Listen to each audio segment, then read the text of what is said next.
Assalamualaikum warahmatullahi wabarakatuh. Alhamdulillahirabbil alamin.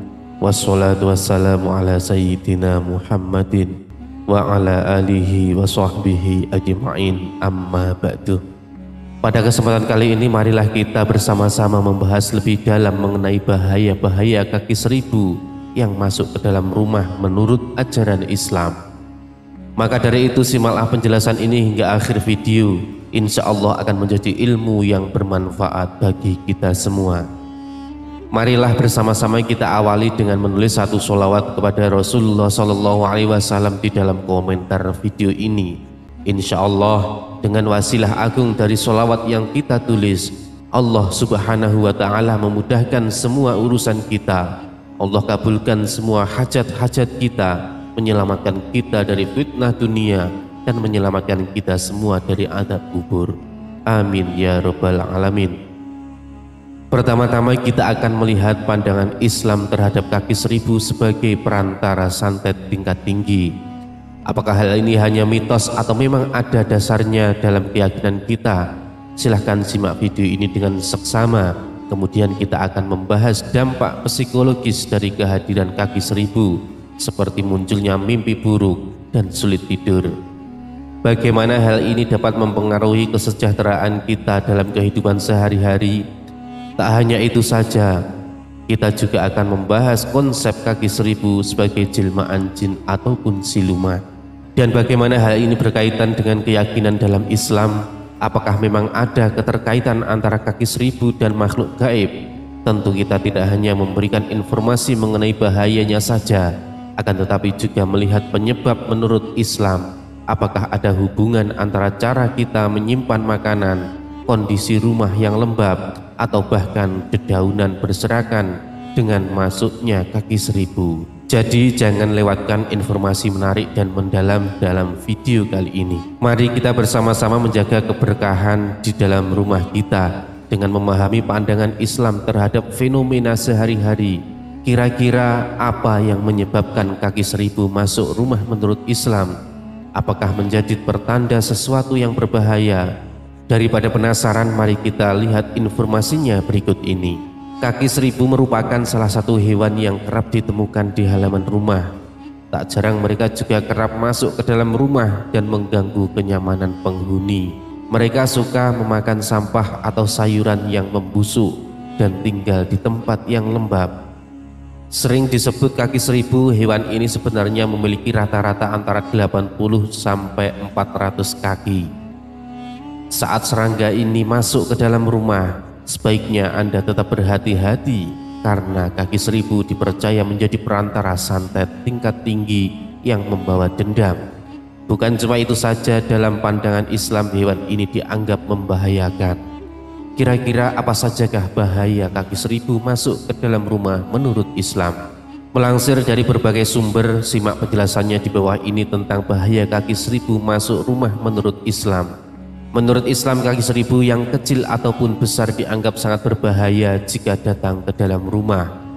Melansir dari berbagai sumber, dengan demikian membunuh kaki seribu ternyata diperbolehkan dalam ajaran Islam. Syekh Abdul Aziz pernah mengatakan bahwa jika ada hewan yang mengganggu kita dalam kehidupan sehari-hari, sangat diperbolehkan membunuhnya asal tidak menggunakan api. Setelah kita mengetahui ketentuan dalam membunuhnya, berikut akan kita hadirkan informasi penyebab kaki seribu masuk ke dalam rumah menurut Islam. Yang pertama adalah perantara santet. Menurut Islam, kaki seribu yang masuk rumah bisa dianggap sebagai tunggangan atau perantara santet tingkat tinggi. Kabarnya terdapat orang jahat yang memiliki dendam dan berencana mengusik Anda dan keluarga di rumah. Nantinya saat kaki seribu berada di rumah, penghuninya akan merasakan banyak kejanggalan, mulai dari kepanasan dan lain-lainnya. Lalu yang kedua, dapat menyebabkan mimpi buruk. Apabila kaki seribu masuk rumah berasal dari pengaruh santet, nantinya Anda bisa sering mimpi buruk. Pasalnya kaki seribu telah dibekali dengan ilmu hitam yang bisa mendatangkan aura buruk di rumah. Lalu Anda sebagai pemilik rumah juga menjadi target santet yang berbahaya. Kemudian yang ketiga, susah tidur. Adanya kaki seribu di dalam rumah menurut Islam juga bisa membuat penghuninya jadi susah tidur. Badan akan terasa lebih panas dari biasanya meskipun udara di luar sejuk. Bila hal ini terjadi, sebaiknya Anda segera mencari tahu dan mengusir kaki seribu dari rumah. Yang keempat, jelmaan jin atau siluman. Menurut Primbon Jawa, kaki seribu merupakan perwujudan jin atau siluman. Terlebih makhluk ini sangat suka berada di tempat lembab dan sepi di sudut rumah. Bukan cuma menurut Primbon saja, dalam Islam juga hewan melata ini digambarkan sebagai perwujudan jin yang bisa mengubah wujudnya. Kemudian yang kelima, dapat mengeluarkan racun.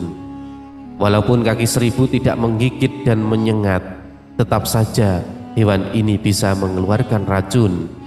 Melansir dari berbagai sumber, ketika merasa terancam, hewan ini bisa mengeluarkan substansi beracun berupa hidrolorid dan hidrogen cyanida.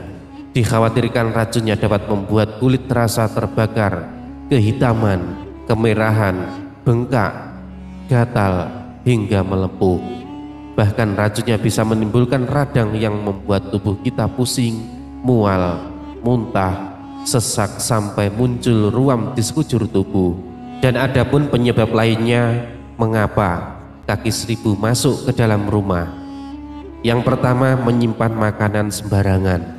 Menyisakan makanan di berbagai tempat ternyata bisa mendatangkan kaki seribu di rumah. Pasalnya aroma makanan bisa menarik perhatian kelabang untuk masuk ke rumah. Maka dari itu tak heran jika binatang yang satu ini juga kerap ditemukan di dapur. Apalagi jika dapur tak langsung dibersihkan setelah digunakan untuk memasak. Yang kedua, kondisi rumah yang lembab. Kelembaban biasanya hidup di area yang basah dan lembab. Adapun ruang bawah tanah, dapur dan ruang mandi adalah ruangan yang sering mereka cari. Dengan begitu jangan sampai Anda membuat rumah menjadi lembab. Yang ketiga, dedaunan berserakan. Penyebab kaki seribu masuk rumah yang terakhir adalah banyak dedaunan yang berserakan.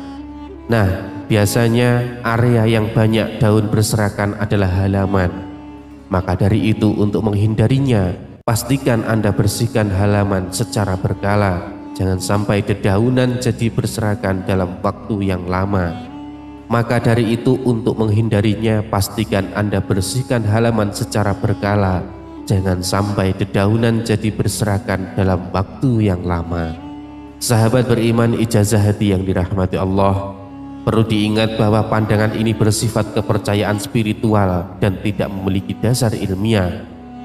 Jika menghadapi kehadiran hewan kaki seribu di rumah, disarankan untuk mencari bantuan yang sesuai dengan keyakinan masing-masing, baik itu dari spiritual atau profesional.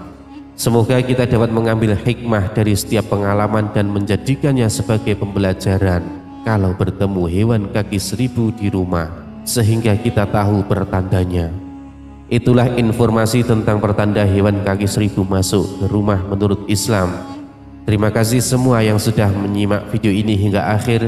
Semoga informasi yang kami sampaikan dapat memberikan pemahaman yang lebih dalam dan bermanfaat bagi kita semuanya. Dan perlu diingat, semua hanya kepada Allah lah kita meminta perlindungan. Hanya Allah lah yang memberikan segala manfaat dan madarat. Hanya Allah yang lebih mengetahui kebenaran yang sesungguhnya. Demikianlah yang bisa saya bagikan. Semoga video ini bermanfaat untuk kita semua. Wassalamualaikum warahmatullahi wabarakatuh.